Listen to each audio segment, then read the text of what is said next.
시간에 출애굽기 14장에서 홍해를 건넌 사건을 했었어요. 출애굽은 뭐지요? 예, 영적인 의미는 구원. 그죠, 구원이죠.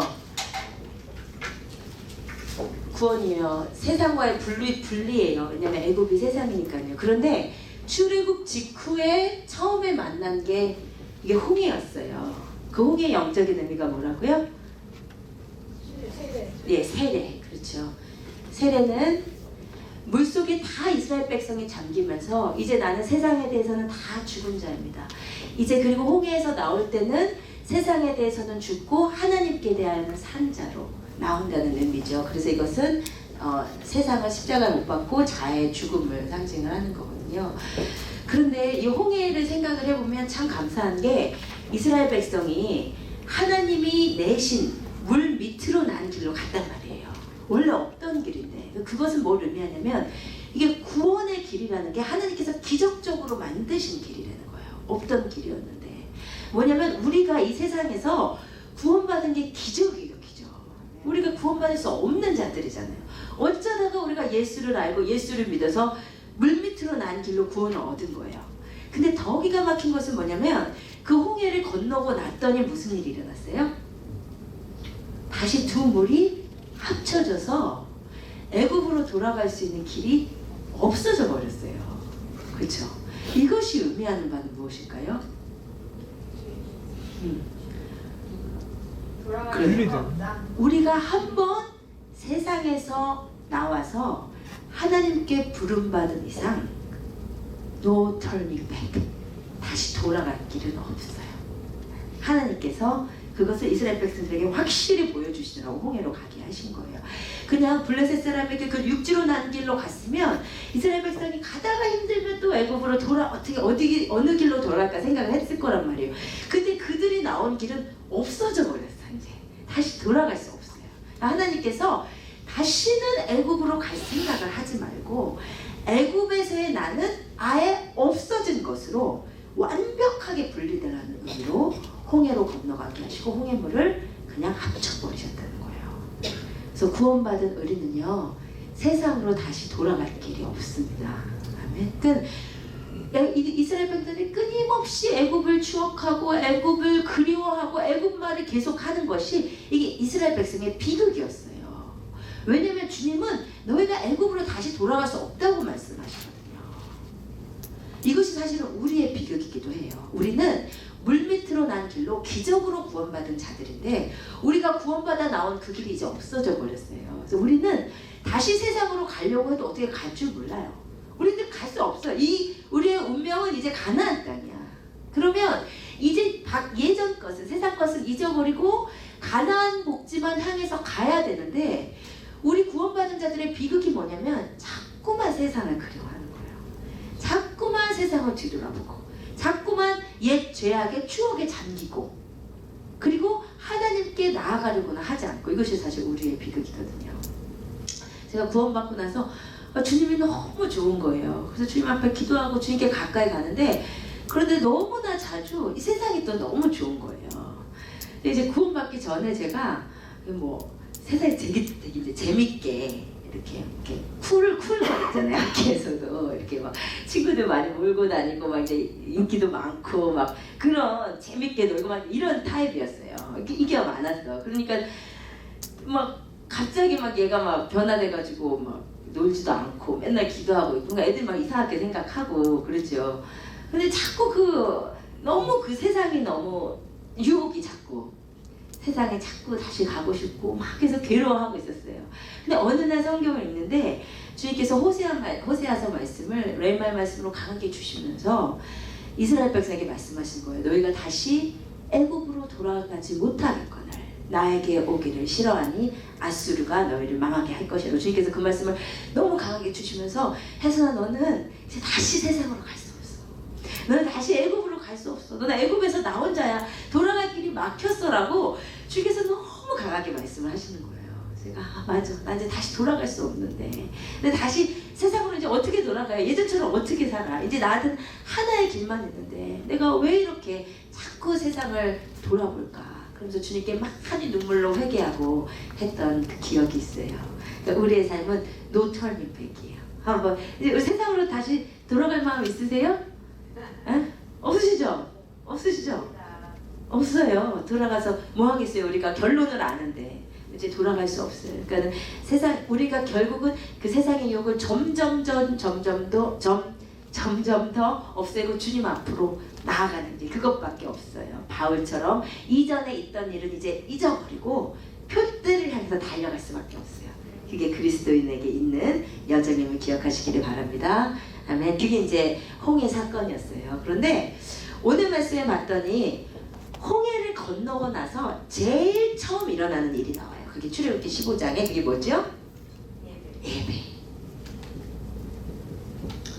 홍해는 방금 말씀드린 대로 자아의 죽음이자 세상과의 완전한 분리죠. 다시 돌아갈 수 없는 길이에요. 홍해 이제 건너서 이제 못 돌아가. 이제 세상과 완전히 분리된 백성들이 제일 처음에 하는 일이 출애굽기 15장에 예배라는 사실에 주목하셔야 돼요. 이 이스라엘 백성들이 광야를 길을 걷는데 사도행전에 보면 이 이스라엘 백성들을 뭐라고 표현하냐면 광야길을 걷던 이스라엘 백성들을 광야교회라고 표현해요. 스데반이요. 그러니까 이 이스라엘 백성들의 광야의 여정은 신약시대 우리의 교회의 모형이란 말이에요. 그러면 이 출애굽한 여정 그대로는 우리 신약 성도들의 신앙의 여정인데 세례를 받아 세상과 분리되고 나서 이 광야 교회가 한 첫 번째 일이 예배라는 것은 우리 교회 공동체는 그 정체성이 예배하는 공동체라 이 말이에요. 우리 교회는 예배하는 것이 정체성이에요. 예배하면서 시작되는 것이 교회예요. 아시겠죠? 근데 이게 저는 참 출애굽기 15장을 보면 재밌는 것이 뭐냐면 왜 하나님께서 모세를 보내셔서 바로에게 내 백성을 보내라. 그들이 광야에서 나를 섬길 것이니라 이러잖아요. 그리고 모세도 몇 번이나 바로에게 3일 길을 가서 우리가 예배할 것입니다. 라고 하잖아요. 근데 실질적으로 3일 길을 가서 되게 희생제사를 드리고 예배한 기록은 찾기가 힘든데 가만히 봤더니 이 출애굽기 15장에 이 예배를 이야기한 생각이 들어요. 주님께서 내 백성을 보내라. 광야에서 나를 섬길 것이니라 하는 것은 하나님께서 당신의 백성들을 꺼내셔서 제일 먼저 원하신 것이 그들에게 예배받고자 하셨던 것이고 그 주님께서 말씀하신 그 예배가 바로 이 출애굽기 15장에서 이루어지고 있다는 거예요. 저는 이 출애굽기 15장 예배를 굉장히 중요하게 생각하는데 이제 여러분이 뭐 주석이나 설교나 이런 걸 보면 아시겠지만 그냥 그렇게 중요하게 생각을 안 하고 지나가요. 근데 제가 봤을 때는 이게 이 신약 교회들의 정체성을 보여주는 구원받은 백성이 먼저 할 일은 뭐냐면 예배라 이 말이에요. 우리는 예배하면서 시작됐고 평생 예배하면서 갈 것이고 죽고 나서 하나님 앞에 가서 영원토록 할 것이 예배예요. 아시겠죠? 하나님께서 구원하셔서 세상과 분리시켜 놓고 제일 먼저 받으시는 게 예배란 말이에요. 아멘. 그래서 우리는 예배자들로 부르심을 받았습니다. 이제 우리가 이 출애굽기 15장에 오늘 예배를 가만히 볼 거예요. 근데 이 예배가요 굉장히 은혜로워요. 저는 이 출애굽기 15장의 예배를 뭐라고 부르냐면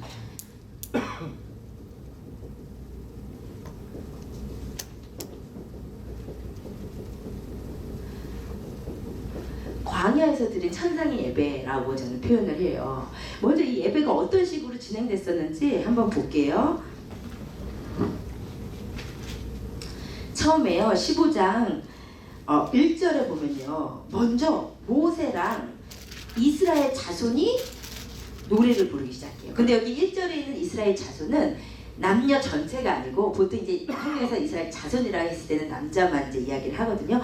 먼저 남자들이 생각해보세요. 한 200만 정도 되잖아요. 그 남자랑 여자랑 아이들이랑 다 합치면 200만 정도 되는데 이 중에 모세를 필두로 남자들이 다 나와가지고 먼저 하나님을 찬송하는 거예요. 뭐라고 찬송하냐면 내가 여호와를 찬송하리니 그는 높고 영화로우시며 말과 그 탄 자를 바다에 던지셨음이로다.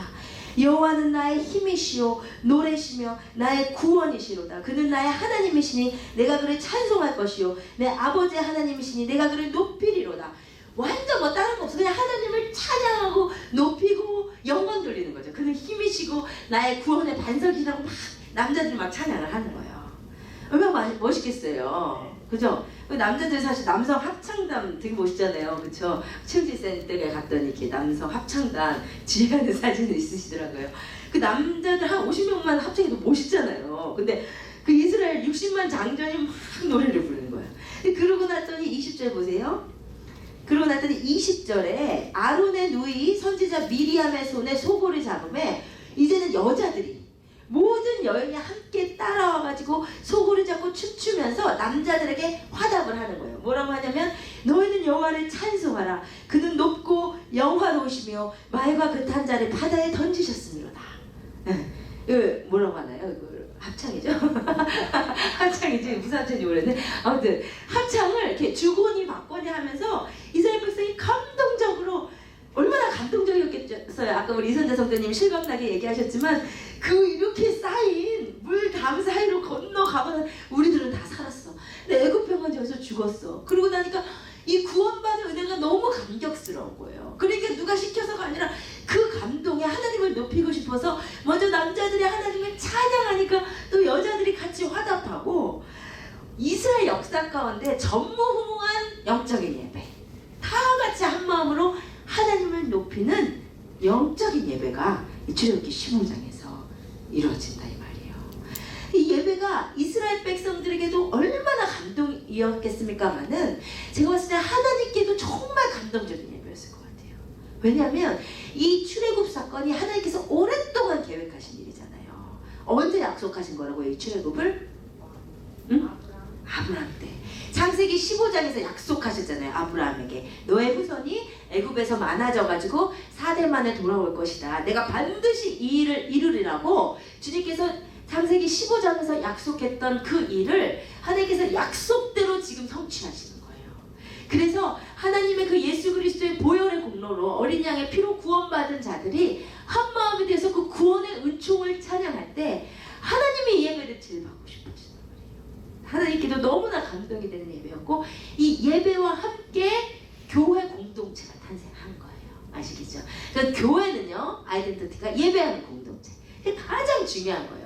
교회는 모이면 예배해야 되는 거예요. 교회는 모여가지고 뭐 개돈하고 교회인데 모여가지고 맨날 열의해먹고 교회 아니 남자들 골프 한 거 뭐라 한 거 아니에요. 절대로. 근데 이렇게 우리는 이제 예배도 하니까 그쵸? 근데 그 본질적인 목적이 제일 중요한 거고 그 외에도 이제 하나님 안에서 누릴 수 있는 거죠 충분히. 근데 잘못하면 이게 주객이 전도되면 안 되잖아요. 그러니까 예배 중심이 딱 잡혀 있어야지. 교회는 본질적으로 예배하면서 시작된 공동체다. 우리는 예배하는 공동체. 그것이 교회의 아이덴티티임을 기억하시기를 바랍니다. 근데 이 예배를 이제 조금 더 계속 보면요. 형식이 하나도 없었던 게 아까 우리 그 20절 보면요. 아론의 누이 선지자 미리암의 손에 소고를 잡으면 모든 여인도 그를 따라 나오며 소고를 잡고 막 춤을 추면서 예배를 하는 거예요. 찬양을 하고 기뻐하고 감사하는데 막 악기 연주까지 있고 막 춤까지 추는 너무나 자유로운 감동의 예배가 이루어진 거예요. 이 예배는 하나님께서 제사, 희생 제사에 대한 율법을 주시기 전의 예배죠. 그러니까 어떤 제사에 대한 율법이 전혀 없는 상태에서 그냥 하나님을 향한 구원의 감격을 자유롭게 찬양한 예배예요.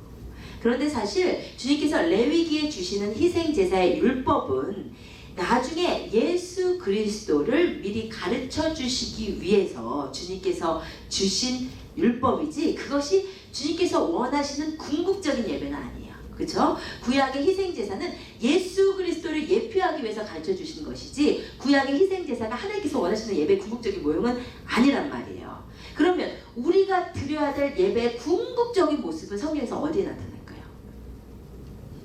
예? 요한계시록에 나타나요.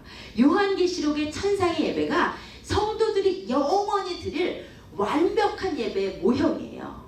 그런데 이 출애굽기 15장 예배를 가만히 봤더니 요한계시록에 나타나는 그 천상의 예배의 모습이 그대로 나타나는 거예요. 여기. 그래서 이 예배를 제가 광야에서 드린 천상의 예배라고 불리는 거예요. 그러면 우리가 먼저 볼 것은 요한계시록에 나타난 우리가 드릴 궁극적인 예배가 어떤 모습인지를 좀 보고 이 광야 교회가 어떻게 이런 예배를 드렸는지를 우리가 함께 볼게요. 먼저 첫 번째 찾으실 곳은 요한계시록 7장 9절에서 14절.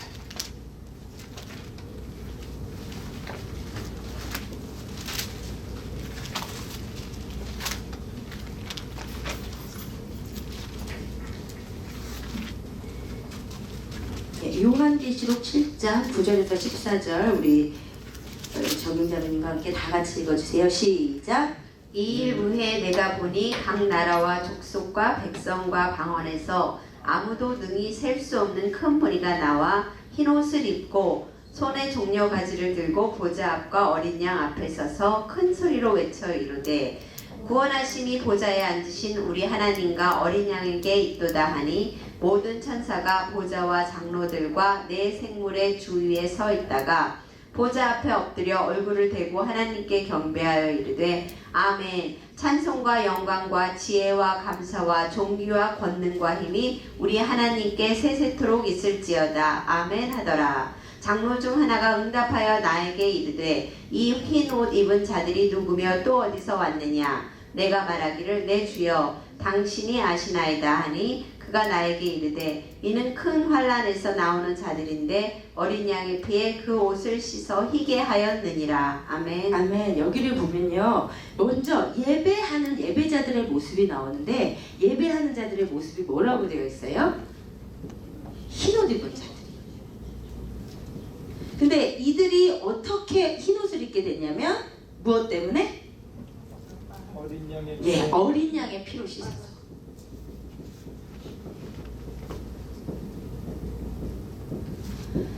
그러니까 예배는 누가 드리는 거냐면 어린 양의 보배로운 피의 증거를 가진 자들이 드리는 거예요. 예수 그리스도의 보혈로 말미암아 깨끗함을 입은 자들이 드릴 수 있는 것이 예배예요. 그래서 이스라엘 백성이 애굽에서도 하나님을 찾았지만 그것은 예배라고 하지 않는 거예요. 아시겠어요?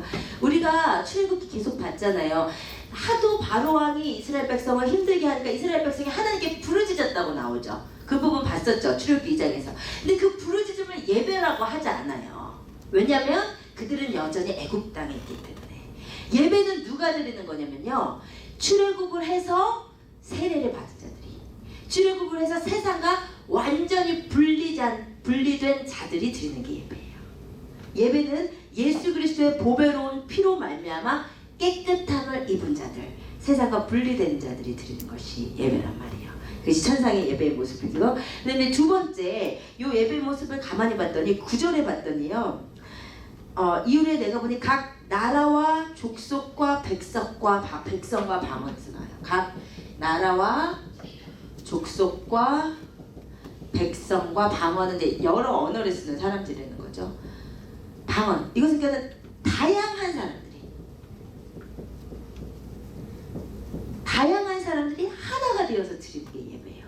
여러 나라에서, 한국에서, 중국에서, 일본에서, 프랑스에서, 인도네시아에서, 그죠? 각 족속과 백성과 방언에서 영어 쓰고, 뭐 프랑스어 쓰고, 독일어 쓰고, 뭐 스페니시 쓰고, 중국어 쓰고, 다 다른 언어를 하는 사람들이 다 같이 나와서 드리는 예배예요. 아무런 차별이 없다는 거죠. 차별이 없다는 거. 이 인류는 그 인간이라는 존재가 다 차별화되어 있잖아요. 남녀로, 그죠? 그 다음에 권세가 있는 자와 없는 자, 학식이 있는 자와 없는 자, 백인, 흑인, 뭐 황인종, 인종으로. 근데 그런 어떠한 분리들이나 차별이 다 사라지고 그냥 예수 그리스도 그 피 하나 때문에 다 얼굴색은 다 다르고 문화는 다 다르고 언어는 다 다른데 한 신앙으로 통하기 때문에 다 같이 드리는 예배가 천상의 예배예요. 사실 우리 연합 예배가 좋은 게 언어가 이제 안 통하니까, 그리고 문화가 안 통해서 뭐 이제 찬양이 나기 힘든 부분은 있지만 우리가 천상에서는 진짜 다 다른데 다 모여서 예배할 거잖아요. 예수 그리스도 때문에. 그런 예배 우리가 조금 맛보는 거죠. 모든 다른 사람들이 예수 때문에 하나가 되어서 드리는 예배가 천상에서 드릴 예배예요. 그 다음에 이제 계속 보시면요, 11절에 보면 모든 천사가 보좌와 장로들과 네 생물의 주위에 서 있다가 보좌 앞에 엎드려 얼굴을 대고 하나님께 경배해요. 여기서 이제 포인트는 뭐냐면 이 예배는 늘 보좌 앞에서 드리는 예배예요. 제가 이제 요한계시록에 나온 여러 예배에 대한 본문 중에서 이 부분만 뽑은 것이 많이 있어요. 제가 시간 관계상 찾아보지는 않지만, 근데 요한계시록의 예배 장면에서 언제나 들어가는 구절이 보좌 앞에서라는 거예요.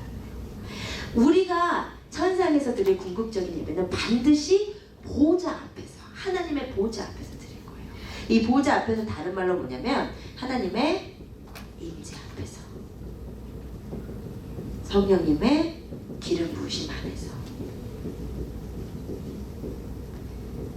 요게 우리가 드릴 예배의 모습이에요. 예배라는 것이요, 아무리 막 멋있는 찬양이 나오고 막 세션이 빵빵하고 막 엄청 화려가 나와서 해도 요게 안 되면 예배가 아닌 거예요.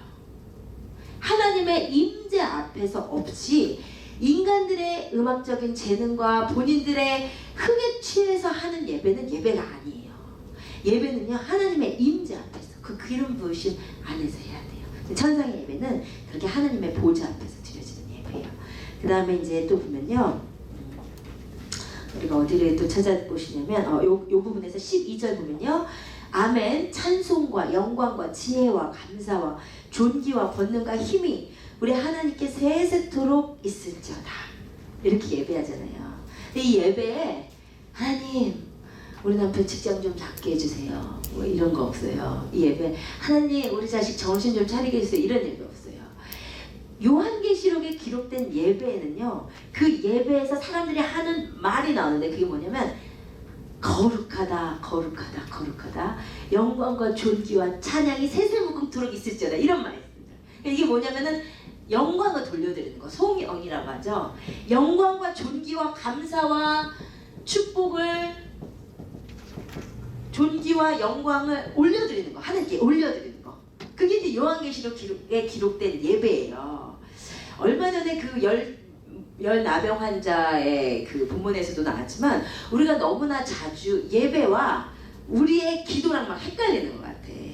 예배는 우리가 기도 제목을 갖고 뭐를 이루어 주시라고 나가가지고 내가 은혜 받고 오는 게 예배가, 뭐를 내가 받으리라고 생각하면 이제 예배가 아닌 거예요. 예배의 본질은 하나님께 내가 영광과 감사와 존귀와 축복을 올려드리는 거예요. 요한계시록 보세요. 이것밖에 없어요. 요한계시록 예배들 보세요. 이제 본문에 제가 이따 말씀드릴게요. 한 구절에서도 주님 나 어떻게 해주세요 이런 거 없어요. 그런 게 아니고 하나님을 찬양하는 거예요. 높여드리는 거예요. 그것이 이제 예배 핵심입니다. 이제 마지막 하나 찾으실 구절이 어디냐면요, 요한계시록 5장 7절에서 8절.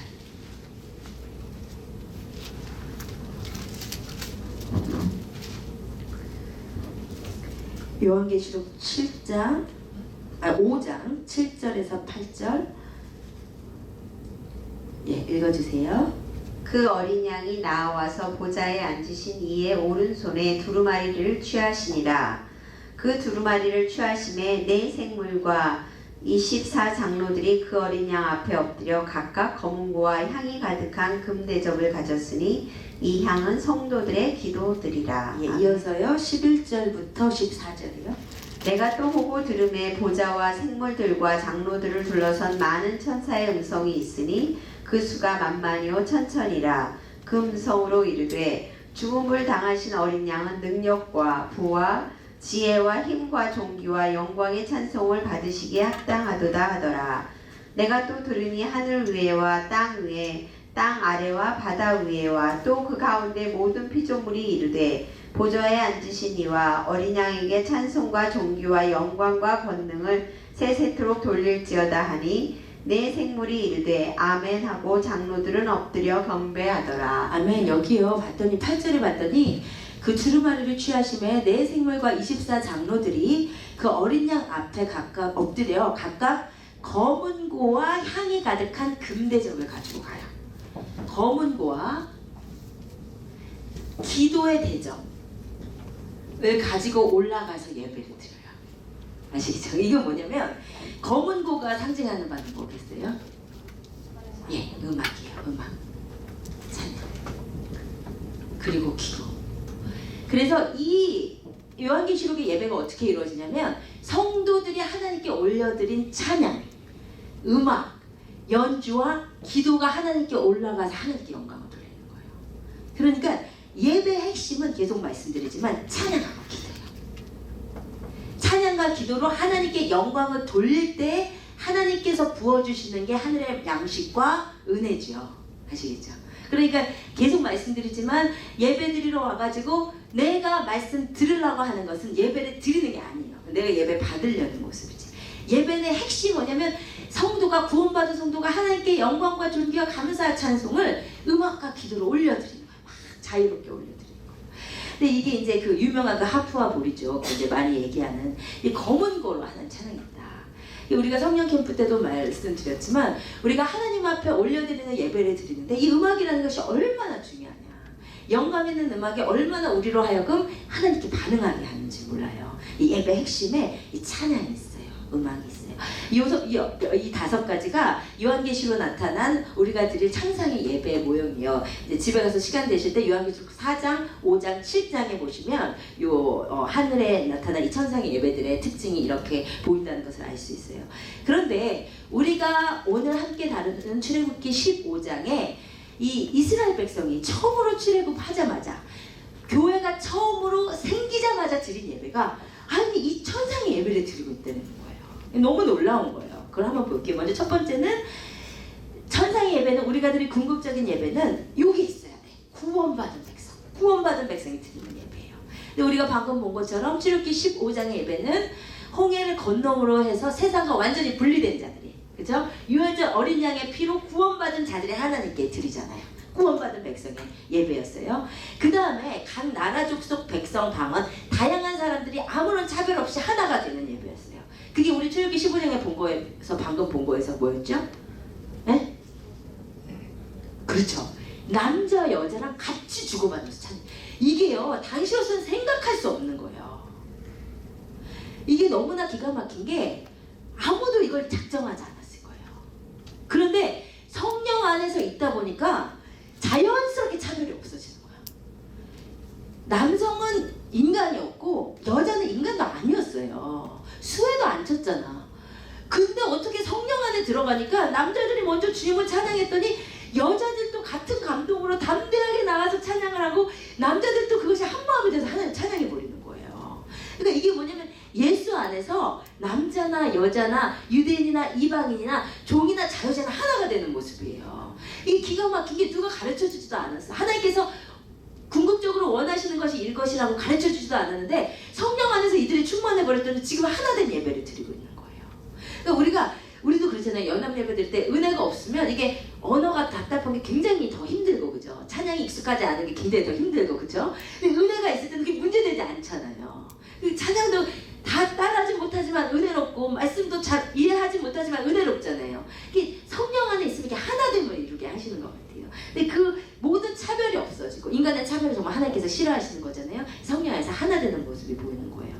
근데 세 번째, 보좌 앞에서 찬양했다. 보좌 앞에서 예배하였다. 이것은 어디서 찾을 수 있을까요? 혹시 찾으신 분? 출애굽기 15장에서.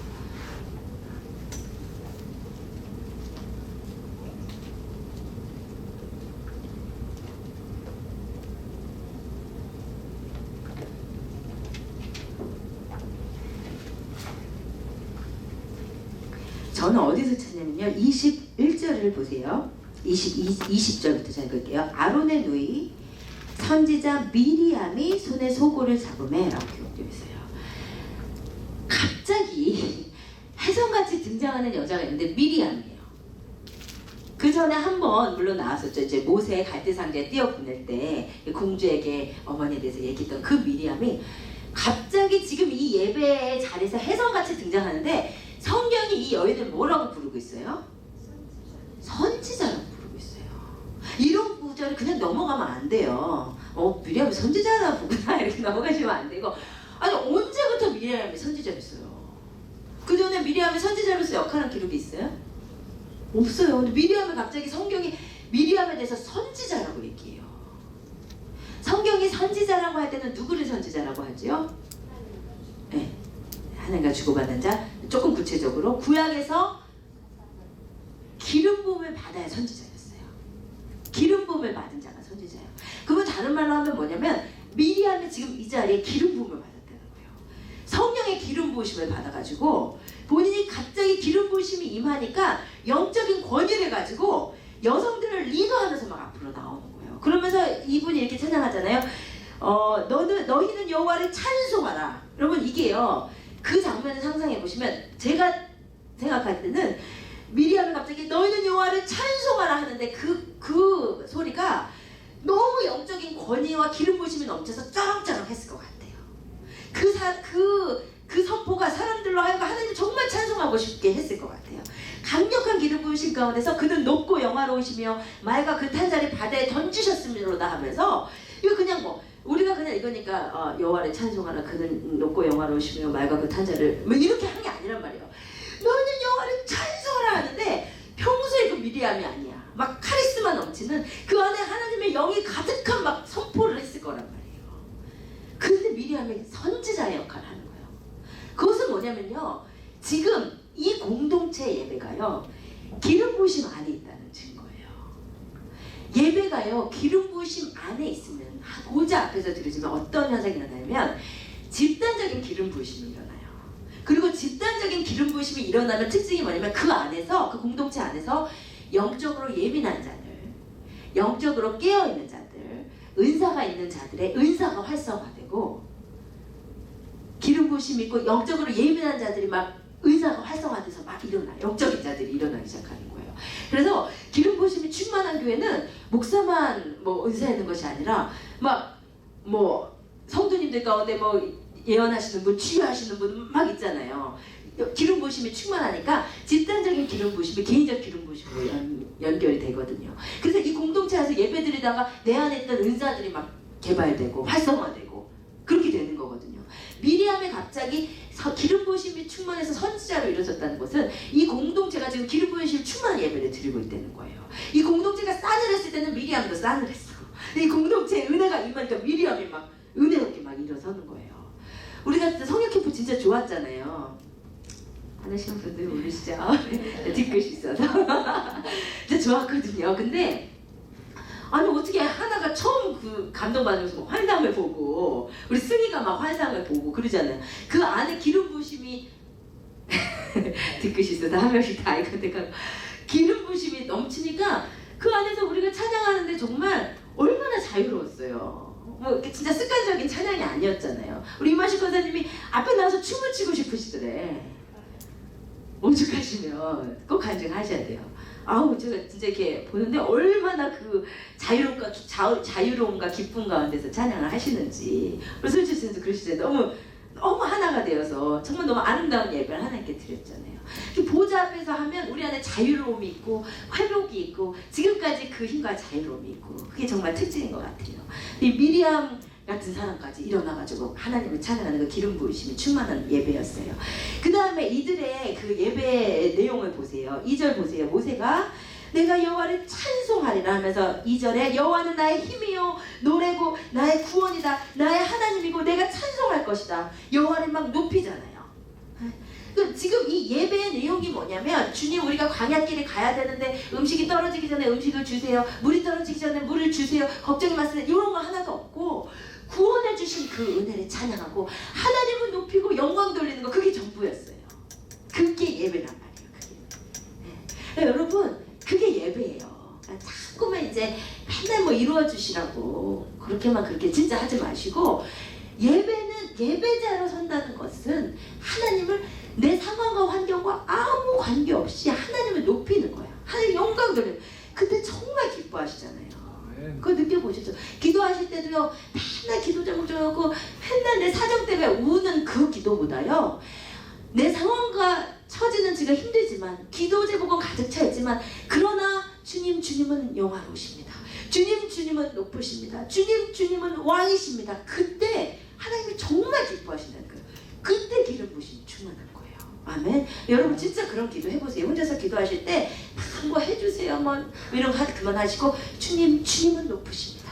주님은 선하십니다. 주님은 위대하십니다. 주님 영광받기에 합당하신 분이십니다. 그렇게 주님을 높여보세요. 그때 기름 부으심이 얼마나 강한지 몰라요. 그러니까 우리 예배 찬양이라는 것도 예전에는 어떤 찬양들이 중심을 이뤘냐면 이렇게 사람의 마음을 좀 터치하고 감동을 주는 그 찬양들이 주를 이루었다가 1980년대부터 그러한 것이 예배 본질이 아니다라는 반성이 이르면서 예배 음악이 좀 바뀌기 시작했어요. 어떻게? 하나님을 그냥 찬양하는 거예요. 하나님께 영광 돌리고 뭐 돈모행 같은 분들 그러면서 예배가 하나님께 영광 돌리는 찬양으로만 바뀌기 시작하면서 그 예배 기름부심이 너무 강한 거예요. 하나님 그걸 너무 기뻐하시니까. 저도 옛날에는 뭐 이렇게 내가 감동을 받는 찬양 이것이 좋았는데 요즘은 하나님께 영광 돌리는 찬양이 제일 좋은 것 같아. 주님 저 영광과 존귀한 찬양 받기에 합당하셔 하나님의 나라의 임재를 원하는 그 찬양이 요즘 더 좋더라고요. 하나님께서 정말 기뻐하시는 것이고 그것이 예배의 본질이에요. 근데 마지막에 봤더니 천상의 예배는 음악과 기도가 어우러지는 하나님 천재적인 음악가시겠죠, 그렇죠? 하나님 천재적인 음악가실 거예요.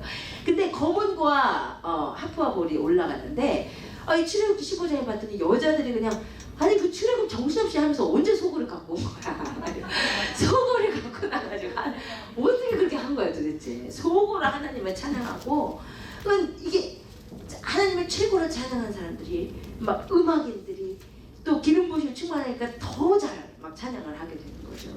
그러니까 우리 음악적 재능이 적더라도 왜 이제 연주하시는 분들 다 아시겠지만 나는 사실 잘 연주 못하는데 성령의 충만함이 임하면 너무 막 손가락을 진짜 하나님께서 주도하시는 그런 연주들을 할 수 있잖아요. 우리 주님이 최고의 음악가이시기 때문에 주님 안에서 찬양하면 이 음악도 하나가 되어서 기도와 함께 하나님께 영광을 돌리는 거예요. 이 5가지가 이 요한계시록에 나타난 예배인데 이것을 출애굽기 15장에 드렸다. 그래서 저는 이제 출애굽기 15장의 예배를 이렇게 보면 가슴이 벅차요. 이 예배를 우리가 드려야 된다. 그 이후에는 주님께서 이제 율법을 주시면서 형식적인 예배로 가지만 그 전에 그것이 하나도 없는데 처음 구원받은 공동체가 처음 생겨난 교회가 이 하나님 마음에 꼭 맞는 예배를 드렸다는 거. 그 불순종한 그 이스라엘이 어떻게 이런 예배를 드릴 수 있었을까? 하나님은 얼마나 기뻐하셨을까? 이 예배 받으시려고 출애굽시키셨는데 이 예배를 드리고 있는 거예요. 이후로는 뭐 개판치지만 아무튼 이렇게 15장에서 하나님께 마음에 꼭 맞는 예배를 하나님께 올려드렸다는 거예요. 이제 우리가 출애굽기 15장에서 볼 수 있는 예배였어요.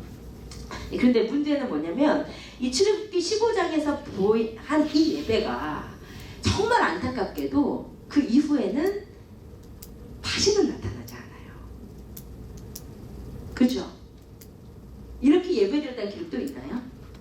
있어요? 이렇게 예배드린 기록 없어요. 출애굽기에서 우리가 계속 반복해서 볼 것은 뭐냐면 이스라엘 백성들이 불평, 원망 때마다 나와. 근데 분명히 이들이 예배드렸으면 예배드렸다 나왔을 거예요. 예배드렸다는 기록은 없어. 이런 예배는 다시는 안 나타나고 불평, 원망만 계속 반복해요. 그러다가 결국 이 이스라엘 백성이 40년 광야길을 돌다가 이렇게 뜨거운 예배를 드렸던 사람들 중에서 딱 2사람 빼고 다 광야에서 죽잖아요. 이렇게 예배했던 사람들이 실패한 거예요. 사실은 1세대가 예배 1세대가 실패해버린 거예요. 근데 그 원인이 뭐가 있을까? 왜 주님께서 그 기적적으로 꺼내셔서 이렇게 하나님을 찬양한 예배 공동체가 왜 결국은 실패하고 광야에서 죽을 수밖에 없었냐? 저는 그 원인을 뭐라고 생각하냐면 이 예배를 다시는 드리지 않았기 때문이라고 생각해요. 그들이 불평과 원망 많이 해서 당연히 맞죠. 그들이 반역해서 당연히 맞죠. 그런데요, 불평, 원망, 반역, 음란이라는 것은 어떤 공동체나 있어요. 그러나 만약 그 공동체가 예배를 지속하는 한 그 안에 문제들이 조금씩 정복되기 시작하는 거예요. 해결되기 시작하는 거예요. 이 공동체가 결국은 광야에서 사망했던 이유는 이들이 불평의 이슈가 있었기 때문에 이방 여인과 음란했기 때문에 그것이 아니에요. 그들 안에 그런 죄악이지만 이들이 예배 공동체로 부르심을 입었기 때문에 지속적으로 이 예배를 드리는 한은 하나님의 임재가 계속되고 하나님의 기름 부으심이 계속 있기 때문에 그 안에 불평들이 조금씩 해결되기 시작하고 그 안에 음란과 반역들이 조금씩 해결되기 시작하고 예배드리면 또 회복되고 예배드리면 또 회복되잖아요. 회복되면서 이들이 점점 좋아져 나갔을 거예요. 근데 너무나 안타깝게도 예배 공동체로 부르심을 입은 이들이 이때 한번 엄청난 예배를 드리고 더 이상 안 드리네. 안에 불평의 문제가 해결될 리가 없지요. 그 안에 반역의 문제가 해결될 리가 없지요. 그 죄악을 이길 힘이 없어요. 예배를 드리지 않는 한. 왜냐면 하나님의 임재가 없으니까. 그래서 저는 이 공동체가 실패한 원인이 이 출애굽기 15장의 예배를 왜 한 번 드리고 끝났냐? 왜 이 예배를 지속하지 못했냐? 저는 그게 원인이라고 봐요. 제가 말씀드리고 싶은 것은 우리는 예배하는 자들이에요. 우리는 예배자로 부르심을 받았어요. 개개인도 그렇고 우리 공동체도 그렇고요. 근데 우리 공동체가 어떤 교회도요, 완벽한 교회는 없어요. 어떤 교회에 문제 하나 없고 사이 안 좋은 사람 한 명 없고 이런 교회는 하나님 앞에 갈 성과는 없을 거예요. 그런데 문제들이 많음에도 불구하고 그 안에 하나님을 향한 보좌 앞에서 예배가 지속되는 한 그 문제들이 해결해 가기 시작하고 줄어들어 가기 시작하고 본질이 그거니까. 근데 그것을 놓치면 문제들이 이제 극대화되어 버리는 거예요. 이길 힘이 없는 거예요. 개인적으로도 마찬가지예요. 우리 한 사람 한 사람은 예배자로 부르심을 입으세요. 여러분의 삶에 예배가 있어야 돼. 이 예배들이요. 이 예배. 딱 이 예배면 돼요. 어떤 형식 필요 없어요. 예배 드리세요. 그러면 어떻게 예배 드려야 돼요? 그거 없고 그냥 하나님의 임재 앞에서 하나님을 찬양하는 거예요. 하나님을 높이고 걸어가면서도 주님 존귀하십니다. 주님 나를 구원하신 은혜가 기이합니다. 주님을 찬양합니다. 다윗이 이거 맨날 하고 다니는 거 아니에요. 여러분 실패한 보세요. 다윗이 어떻게 언제 그렇게 영적인 사람이 됐냐고요. 광야에서 혼자 양치면서 하늘의 별들을 보면서 그 드넓은 곳에서 하나님을 계속 찬양한 거예요. 하나님께 계속 영광 돌린 거예요. 그랬더니 그 안에 기름 부으심이 충만한 자가 되었어요. 그게 비결이에요. 삶의 자리에서 예배드리는 자. 그게 여러분의 아이덴티티예요. 그거를 놓쳐버리잖아요. 여러분 속에 있는 분노를 참아낼 길이 없어요. 여러분 안에 사람들과의 갈등을 해결해낼 재간이 없어요. 우리는. 그러니까 삶의 문제가 많으면 많을수록, 내가 지금 죄악됐으면 죄악될수록, 내가 망가졌으면 망가졌을수록 적극적으로 하나님께 예배를 드리시면 돼요. 예배. 여러분은 예배자예요. 눈 뜨면서 눈 감을 때까지 24시간 주님을 예배하는 자들이에요. 그 예배가 있잖아요. 요한계시록 4장에 내 보좌 앞에 내 생물들이 거룩하다 주 만군의 여호와여 찬양하는데 절대 안 쉬어. 영원토록. 여러분 그런 예배자들이에요. 아시겠죠? 그 예배가 지속되는 한 주님께서 여러분의 삶을 붙드시고 여러분 안에 하나님이 싫어하시는 것들을 하나씩 두시고 만져가기 시작하는 거예요. 아멘. 여러분 예배하는 자들로 사시기를 원하고 우리 교회에서 이런 예배가 있기를 원하고 여러분의 삶에서 보좌 앞에서 주님께 영광 돌리는 예배가 늘 있으시기를 주님의 이름으로 축복드립니다. 아멘. 우리 이 시간 함께 일어나셔서 완전하신 나의 주 예배합니다.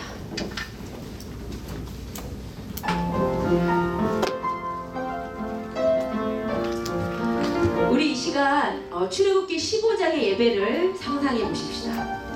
하나님의 임재 앞에서 남자든 여자든 종이든 자유자든 유대인이든 이방인이든 잘난 자든 못난 자든 많이 배운 자든 적게 배운 자든 구원에 넘치는 감격을 자유롭게 찬양하는 거예요. 어떤 형식이 아니고 어떤 종교 예식이 아니고 어떤 율법이 아니고 그냥 주님을 높이는 것이에요. 그것이 구원받은 우리가 할 일입니다. 그것을 위해서 부르심을 입으신 거예요. 여러분을 구원하신 이유는 여러분을 통해서 그 하나님께 드리는 그 영광의 찬송을 받기 원함이세요. 그것이 하나님의 목적이세요. 그 목적대로 여러분이 이루어 드릴 때 여러분의 삶이 창조 질서로 회복되기 시작하는 거예요. 여러분의 삶이 어떻게 꼬였든지 어떤 문제가 있든지 보좌 앞에서 주님의 높으심을 함께 찬양하기를 원합니다.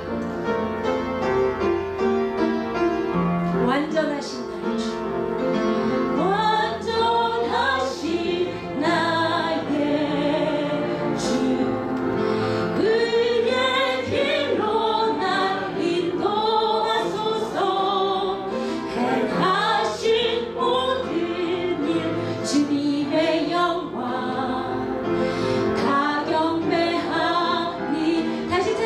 완전하신 나의 주, 아멘. 완전하신